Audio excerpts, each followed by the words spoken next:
ka bani dama ka gina mun gida a aljanna ka kare ni sharrin fir'auna. Kaga ta nemi kariyar mijinta, karatunmu da muka yi jiya. To anan kamar yadda muka faɗa cewa wato faqad zalama nafsahu wa la tattakhizu ayati llahi huzua, kaman Allah yana so ya gaya mana ne ku tuno halin da kuke ciki a da na matan, amma yanzu na kawo muku wannan ayoyin, to duk wanda bai ɗauka ya yi amfani da shi ba faqad zalama nafsahu. Duk wanda bai amfani da ayoyin ba to ya yi wasa da ayoyin Allah, ya yi izgili da ayoyin Allah. Wa ya zalunta? Kansa ya zalunta. Don wannan rashin aikin amfani da ayoyin Allah ba abin da zai shafi Allah da shi, ba abin da zai shafi matan da ka walakanta din da shi. Kai da ka walakanta ta ka walakanta ayoyin Allah, to lallai kai din ne kai kadai zaka walakanta.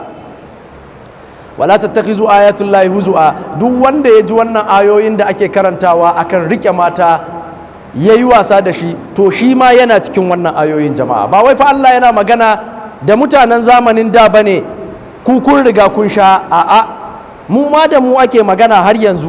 Wala tattakhizu ayatullahi huzua wazkuru ni'matallahi alaikum. Ku tuno ni'imomin Allah akan kuma na wa ma anzala alaikum minal kitabi wal hikmati ya'izukum bihi. Da babu ayoyin, babu annabin ya kawo ya ajiye muku. In kun tambayi annabi, yas'alunaka anil mahidi, ya ce muku qul huwa adhan. Yas'alunaka anil khamri wal maisir, qul fihi ma ismun kabirun. Yas'alunaka anis sa'ati, yas'alunaka, su tambaye ka. Da ba littafin ba annabin, za ku sani? Ba za ku sani ba. To wazkuru ni'matallahi alaikum, ku gode wa Allah, ku ni'imomin, ku tuna ni'imomin da Allah ya muku. Wa ma anzala alaikum alkitabi wal hikmata ya'izukum bi wattaqullaha, ku ji tsoron Allah. Wa alamu, ku sani annallaha, sani shi Allah bi kulli shay'in alim. Wa idza tallaqtumun nisaa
وإذا طلقتم النساء فبلغن أجلهن فلا تعدلوهن أن ينكحن أزواجهن إذا تراضوا بينهم بالمعروف ذلك يوعظ به من كان منكم يؤمن بالله واليوم الآخر ذلكم أزكى لكم وأطهر والله يعلم وأنتم لا تعلمون. can Qur'ani a baya yana magana wa iza tallaqtumun nisaa fa balagna ajalahunna fa amsikuhunna, muka ce ba a gama idda bane. To nan kuma Allah yana maganan matan da ta gama idda. Wa iza tallaqtumun nisaa, matan da kuka saka, in kuka saki mata fa balagna ajalahunna, suka gama zaman iddan su, fala ta'diluhunna an yankihna azwajahunna, kar ku hana su su koma wajen mazajen su. Wannan aya ta sauka ne akan wani sahabi da ake kira Meqal. Akwai yar uwarsa ta auri wani dan baffansa, shikenan da ta gama idda sai suka haɗu su biyu suna so su koma ɗakin aurensu shi da ita, amma sai shi wannan bawan Allah ya ce wa ki gama idda a cikin gida, bai zo bai san me kike ciki ba. Lokacin da kuka rabu ma an ce ya ce miki kaza, an ce kun yi kaza, an ce har marin ki ma yayi, ya bi ki tsakar gida yana wurgar da kayayyakin ki. Kai tuna mata dai wani abun da kai ana ka fahimtan daban, a fahimtar miji da mata kuma daban, kamar yadda Bahaushe yake cewa tsakanin miji da mata sai Allah, ba a shiga. To shine alkur'ani yake cewa idan matan da wa iza tallaqtumun nisaa fa balagna ajalahunna, matan da aka sake su suka gama iddansu, al'adlu shine hana wani abun da ba akan daidai yake ba. ka hana 'yar uwarka ta koma wajen mijinta bayan sun fahimci juna, Allah ya hana. fala ta'diluhunna an yankihna azwajahunna, idan suka an iza taradau, kaji Allah ya ce idan sun haɗu sun yadda tsakaninsu, iza taradau bainahum bil ma'ruf, misali an rabu daga baya aka zo aka gane cewa matsalar rabuwanmu gashi kai ne baka da haƙuri, ke ne ke ma baki da tsafta, baki da kaza, amma iza taradau an zo an zauna an yajjejeniya tsakani da juna, to iza taradau bainahum bil ma'ruf, ta hanyar da shari'a ya yadda, to ku basu su auri juna. Da wannan aya ya sauka sai shi wannan sahabin atake ya tashi ya ce ya rasulallahi na mai da ita, ya zo ya ɗauke ta ya je ya aure ta. Kaga bayan Allah su kamar yadda muke faɗa, daga an karanta wa mutum aya kamar yadda ayan baya, zalikum yu'azu bihi man kana minkum yu'minu billahi wal yawmil akhir, wa'azi ne Allah yake muku wanda yayi imani da Allah da ranar tashin alkiyama. To an karanta musu ayan sai ya yadda ta koma, amma ba yana nufin cewa wai mace ba ta da waliyi ba, a'a, ma'ana ba wai idan an saki mace yana nufin ba ta da wani waliyin da zai shiga lamarinta ya karɓa mata haƙƙinta ba, a'a, ba haka ake nufi ba. Iza taradau bainahum bil ma'rufi, idan sun fahimci juna tsakani da kyakkyawan manufa na fahimta da shari'a ya sa, to kai waliyinta karka hana su su koma. Amma kai ne ka aurar da mace, daga baya sai ka zo ka samu mijin nan ɗan giya ne, banda in ya dawo cikin dare, banda dukanta ba abin da yake yi, banda duka baya ba ta abinci, ya yi ta dukanta. A nan kankana da dama ka hana ta koma cikin gidan, ba wai gaba ɗaya ba ne, ko kuma a ce cewa a'a wannan haka yake gwada cewa mace tana da zaman kanta kenan, in kamar wanda suke cewa kamar yanda hadisi ya zo la nikaha illa bi waliyin, ba zai yi a yi aure ba sai da wani waliyi. Wasu kuma suka ce a'a ai ƙur'ani da yake maganan cewa ai ita ce waliyin kanta, nan ka gana maganan bazaura ne da aka aure ta fito. Wasu suka ce ai fankihuhunna bi izni ahlihinna, ku aure su da izinin ahalinsu waliyansu, ba wai kawai za ka gama ce a hanya wacce ina son ki, ya za a yi, to shi kenan mu je a yi aure, wannan ya zama zawajul urfi kenan, ba a yi aure da waliyi ba. Karka ji ƙur'ani ya ce wa mazan a nan iyaye fala ta'diluhunna an yankina azwajahunna, kar ku hana su su koma wajen mazajensu, a'a, waliyai suna da haƙƙi a zamantakewan mace, iyaye su duba su ga mazansu da ta dawo me ya mata, me ya dalilin rabuwansu, a'a, baya da lafiya ne, dukanta yake yi, ɗan giya ne, baya da addini, baya da wani abu, wannan yana da kyau waliyi ya shiga ya raba, ya ce wacce ina ji miki tsoro ne, in kika koma gidan mutumin nan wahala za ki ci, in kuma kika ƙara dawowa ba ruwana.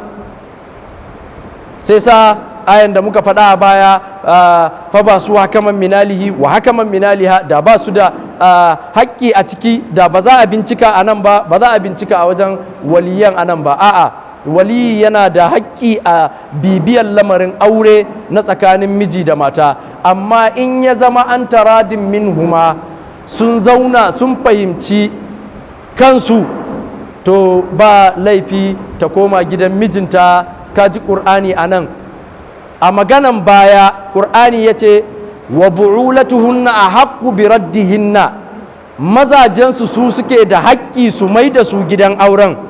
Nan ma da ƙur'ani ya zo ya ce fala ta'diluhunna an yankihina azwajahunna, kar ku hana su su koma wajen mazajensu. In mutum ya saki mace, mijinta ne? Idan mutum ya saki mace, ai ba mijinta ba ne, amma me yasa ƙur'ani ya ce kar ku hana su su koma wajen mazajensu, bi itibari ma kana, wato abin ya riga ya faru, da tsohon mijinta ne, sai Allah ya ce kar ku hana su su koma wajen mazajensu, ko kuma Allah yana gwada maka dama tuntuni su ne suka ƙi fahimtar juna, amma ni a wajena dama tuntuni matarsa ce, shi ne ya ƙi haƙura, ai mijinki ne, matanki ne, kuma ƙur'ani ya kawo ayan saboda in sun zo dawowa su ƙara jin soyayyen juna, tunda har Allah ma ba mu tare ya ce mu miji da mata ne, to yanzu tunda mun yi aure mu ƙara soyayyen ya fi miji da mata kenan. Ka duba yadda Allah yake bin aure, yake bin zamantakewa. A baya yadda muka yi ta bayani, kaza in an yi aure, in an yi saki, in an yi kaza, to a nan ga ƙur'ani ba wai sakin ne, an karatunmu na baya duk da muke faɗa muna maganan Allah baya son sakin, sai sa yanzu yana ta maganan ya za a yi a koma, ya za a yi a koma, ya za a yi a koma. Shi yasa nan ya ce fala ta'diluhunna an yankihna azwajahunna, kar ku hane su koma wajen mazajensu, bima fala tankihuna azwajahun wa idza talaqtumun nisaa fa balagna ajalahunna fala ta'diluhunna an yankihna azwajahunna idza taradaw bainahum bil ma'ruf. Idan sun yadda tsakaninsu za su koma za su zauna zamantakewan bil ma'rufi akan sanayyan da musulunci ya yadda su zauna, la darara wala dirara, ba cuta ba cutarwa. Kar ka dawo da ni don ka cutar da ni, kar ki dawo ni ma don ki cutar da ni. Wala tumsu idza taradaw bainahum bil ma'ruf, zalika wannan duka ayoyin da na karanto muku a baya yu'adhu bihi man kana minkum yu'minu billahi wal yawmil akhir. Allah yana muku wa'azi ne wanda duk ya yadda da ranar tashin kiyama, ya yadda da Allah, to da shi Allah yake magana. Wanda dama baya jin tsoron Allah, ba zai ji tsoron Allah a matansa ba ma, ba zai ji tsoron Allah tana gidan ba ma, ballantana ya ji tsoron Allah bayan ta fita. Kaga nan Allah yana maganan tsoron Allah bayan ta fita ga yanda za a yi, tsoron Allah bayan tana ciki ga yanda za a yi. Zalika yu'azu bi man kana minkum yu'minu billahi wal yawmil akhir zalikum azka lakum wa atara. Haka yafi soyuwa a cikin zuciyanku, yafi tsarki akan in kuka kama wannan ayoyin Allah kuka yi amfani da shi. Zalikum azka lakum wa atara. Me yasa? Wallahu ya'lamu wa antum la ta'lamun. Me yasa Allah ya baku wannan ayoyin? Kai dan adam fa baka sani ba, Allah shine ya sani. Da Allah jama'a, me yasa ake in an haɗa mota ake sa menu a ciki, idan aka so fanka ake sa takarda a ciki? Baka san wayan ba, wannan takardan shi zai baka dama ka san abin da ke cikin wayan ko? Don haka in aka sayi kwali, duk kwalin abu na sayarwa na duniya sai kaga wani takarda a ciki, wai ana gwada maka wannan takardan in kana so ka san abin da ka saya, karanta wannan takardan. In mota ka saya kana so ka san mota, karanta wannan takardar da zaka samu a cikin dashboard din. Idan fanka ka saya zaka ganta a rarrabe, in kana so ka hada ta, karanta wannan. Hatta irin wannan abubuwan za ka gansu a rarrabe ake sowa, kana so ka hada shi, karanta wannan menu din. To shine shi ma ubangiji ya hada dan adam, menunsa shine alqur'ani. Kana so ka san kanka, kana so ka san labarin waninka, kana so ka san labarin mutanen farko da mutanen yanzu da wanda za su so a gaba, to karanta alkur'ani. Sai sa Allah yake gaya muku anan din, wannan ayoyin da nake kawo muku fa ba na kawo muku bane kawai, zalikum azkalakum wa tahar, in kuka yi aiki da shi. Kaman ka tambaye Allah ne, Allah dole sai na yi amfani da shi ne? Allah ya ce ai dole ne, saboda ni ne na sani kai baka sani ba. Wallahu ya'lamu wa antum la ta'lamun. Ubangiji shi ya bar wa kansa sani, saboda kai da ka tashi zuwa daga cikin mahaifiyarka, akhrajakum min butuni ummahatikum la ta'lamuna shay'an. Kun zo daga cikin mahaifiyarku ba ku san kowa ba, ba ku san komai ba. Da za ka fito daga cikin mahaifiyarka a sa ka a ƙasan kare ta baka nono, haka za ka tashi baka san ba kare ne ta haife ka ba, saboda jahilci. Ba za ka ce cewa ka yi kuka a da aka haife ka, a kawo min dan adam ya shayar da ni. Daga kaji nono ya shiga, kai ko yatsa ka sa wa jariri a baki za ka ga yana ja, ya yi tsammanin nono ne. Ballantana ka sa masa na kare ya ji nono yana ja, ko ka sa masa na jaki, ko ma me, saboda jahilcin da ya fito daga cikin uwarsa. Takadda ne fari fat, bai san komai ba sai abin da rayuwa ta rubuta masa yanzu. Wannan rayuwan kuma shine alkur'ani. Muna so mu zauna lafiya da kanmu, ga alkur'ani. Sai sa annabi sallallahu alaihi wasallam yana gaya wa sahabbai, yana cewa shi ne a cikinsa ake samun labarin mutanen farko a cikinsa ake samun labarin mutanen yanzu, a cikinsa ake samun labarin mutanen wanda za su zo a gaba. To hakika Allah yana gaya mana mu ba mu sani ba, akhrajakum min butuni ummahatikum la ta'lamuna shay'an. A wani waje yana cewa ala ta'ala al-insani hinun min ad-dahri lam yakun shay'an. Da ka zo kai ba kowa ba, ba komai ba. Da mamakka tana zaune da cikinta, wani farin ruwa ya shiga cikin cikinta, ya haɗu da jinin hailanta, suka tada kai har ka kai wata 9 ka fito, iyakan kafa kenan. Da ka fito in Chinanci ka ji ana yi a wajen shine ilimin da Allah ya sa zaka ji, in Yarbanci ka ji ana yi shine abin da zaka ji, amma kai baka da wani ilimi da ka zo da ita.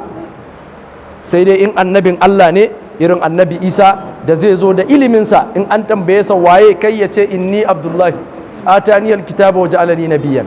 Amma mu bi jama'a, don haka idan muna so karancin saki yayi karanci a cikinmu, mu riƙi matan yanda Allah ya ce mu riƙe su. Idan muna so zamantakewan aure yayi kyau a cikinmu, mu zauna da su yanda Allah ya lissafa mana za mu zauna da su. Amma wai dan ka dawo mata da wani ice cream da daddare duk ƙarya ne, ko ka kawo mata wani duk ƙarya ne alaji. Ba wannan, duk wannan soyayyen da ake koya mana a fina-finai ko a social media ko a wane ne, duk ƙarya ne, babu shi. Aure in ana so ya yi kyau a duba shi a ƙur'ani ya ce a zauna, amma ba a hana kai mata alheri ba. Amma wannan ayoyin yanda suke magana su ne za ka zauna da matanka a zauna lafiya. Wallahu ya lamu wa antum la ta'lamun. Wal walidatu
والوالدات يرضعن أولادهن حولين كاملين لمن أراد أن يتم الرضاعة وعلى المولود له رزقهن وكسوتهن بالمعروف لا تكلف نفس إلا وسعها لا تضار والدة بولدها ولا مولود له بولده وعلى الوارث مثل ذلك فإن أرادا فصالا عن تراض منهما وتشاور فلا جناح عليهما وإن أردتم أن تسترضعوا أولادكم فلا جناح عليكم إذا سلمتم ما آتيتم بالمعروف واتقوا الله واعلموا أن الله بما تعملون بصير.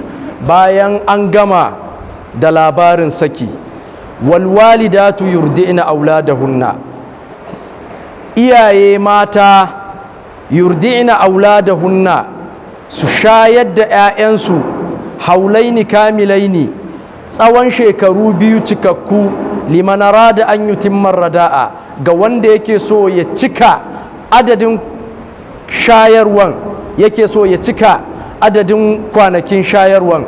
Wa liman arada an yutimma rada'a wa 'alal mauludi lahu rizquhunna wa kiswatuhunna bil ma'ruf, akan wa 'alal mauludi lahu, shi wanda aka yi wa haihuwan, wa 'alal mauludi lahu rizquhunna, ciyar da su, wa kiswatuhunna da tufatar da su, matan da ɗan da aka haifa ɗin kenan, bil ma'rufi ta hanyar da Allah ya sanya.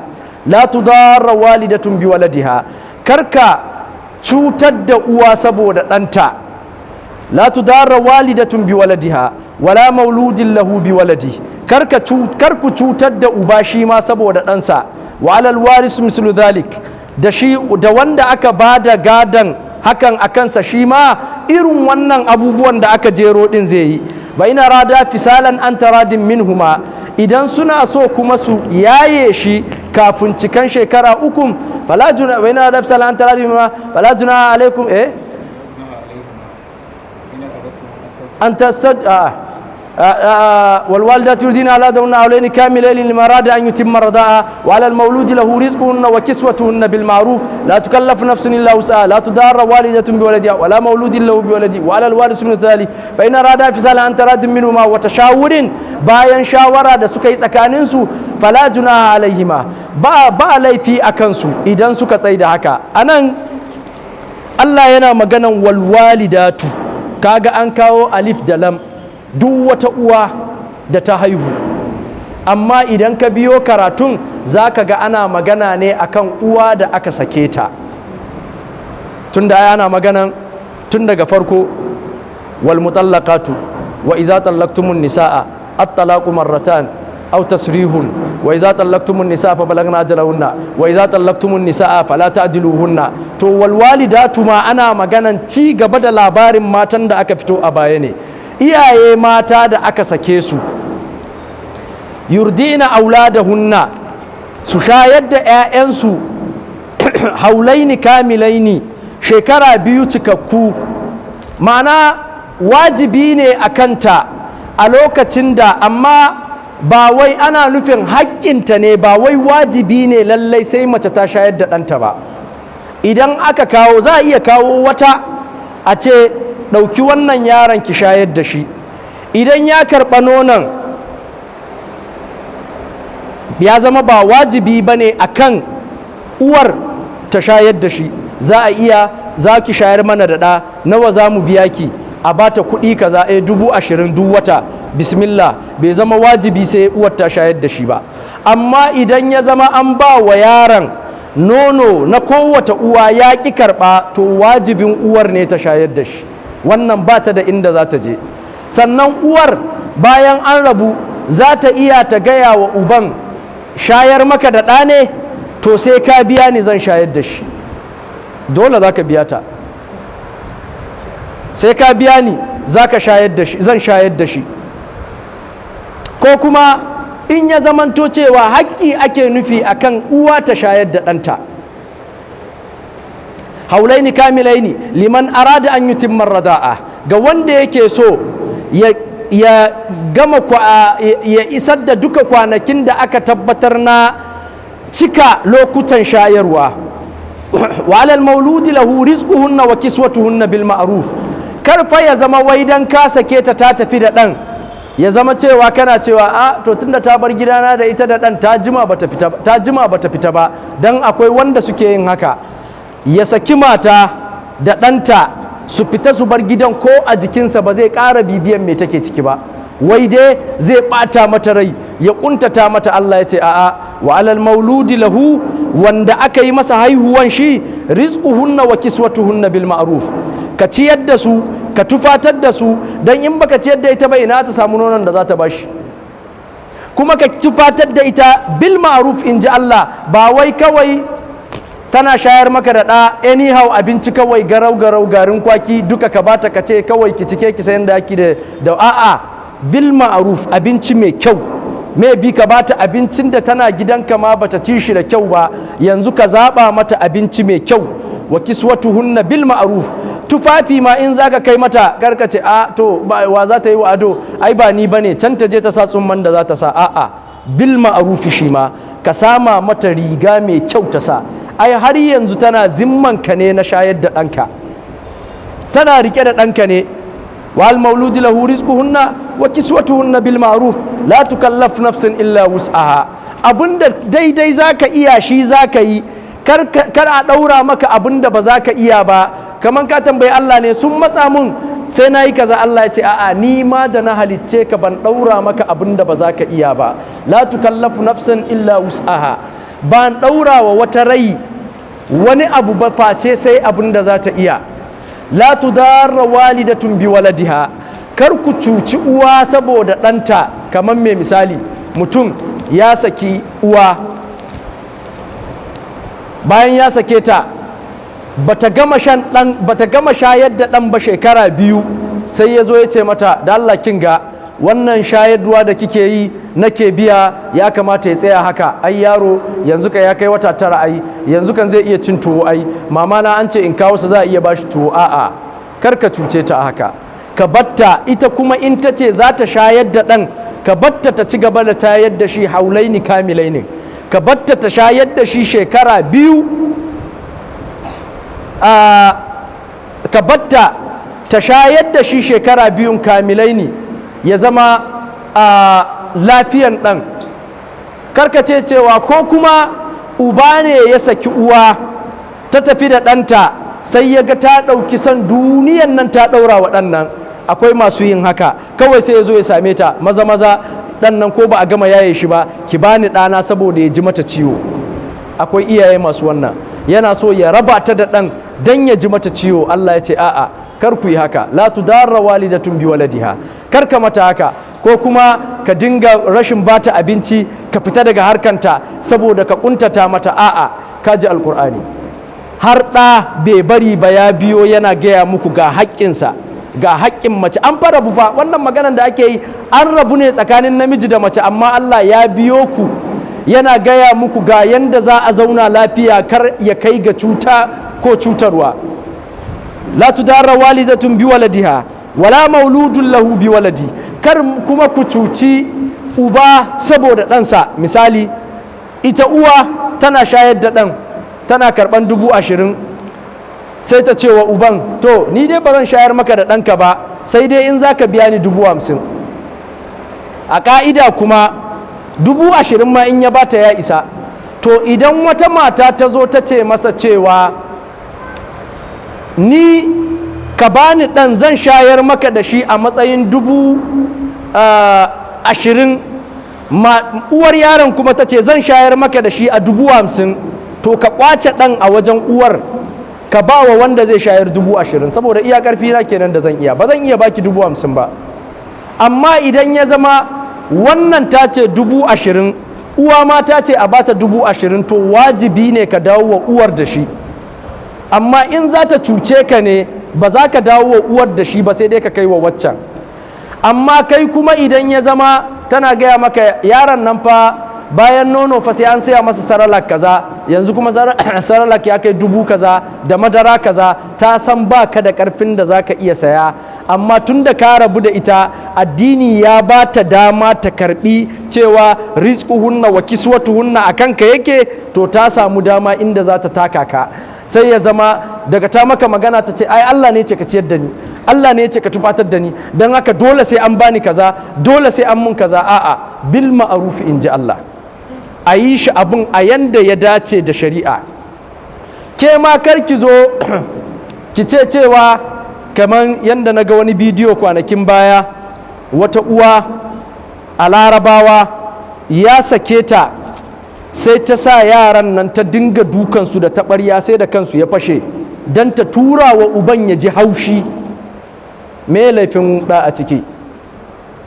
Sai sa ƙur'ani a wani waje da aka kashe mace ya ce bi ayyi zambin kutilat, ita kuma yarinya da aka kashe ta laifin me ta yi aka kashe ta.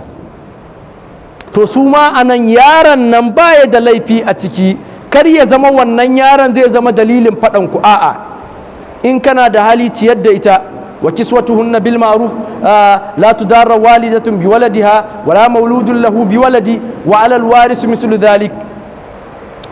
Karta cuta cewa yanzu sai ka biya ni kaza, ni fa ruwan nono na ya tsaya, in ba madara kaza aka yi ba wallahi sai in wurgar ma da ɗanka. Maybe ta wurgar da ɗanta, kunna masa waya ya kwana yana kuka yana ji don ta cuce sa, ta cuci ransa. Duka Allah ya hana. Ba an yi aure ba ne don wannan abin. In rabuwa ya zo haka Allah ya yi, ɗanmu baya da laifi a cikin wannan abubuwa. La tudarra walidatun bi waladiha wala mauludin lahu bi waladi wa alal waris mislu dhalik. Wannan dokokin da aka sa, misali uban ya rasu sai aka kallafa wa wani wannan, to shi ma mislu dhalika. Fa in arada fisalan an taradin minhuma, in kuma uba da uwar ne suka haɗu suka ce kai kin ga baki da lafiya, wannan yaron kuma yanzu yadda ya kai shekara 1 da wata 2 nan ya cancanci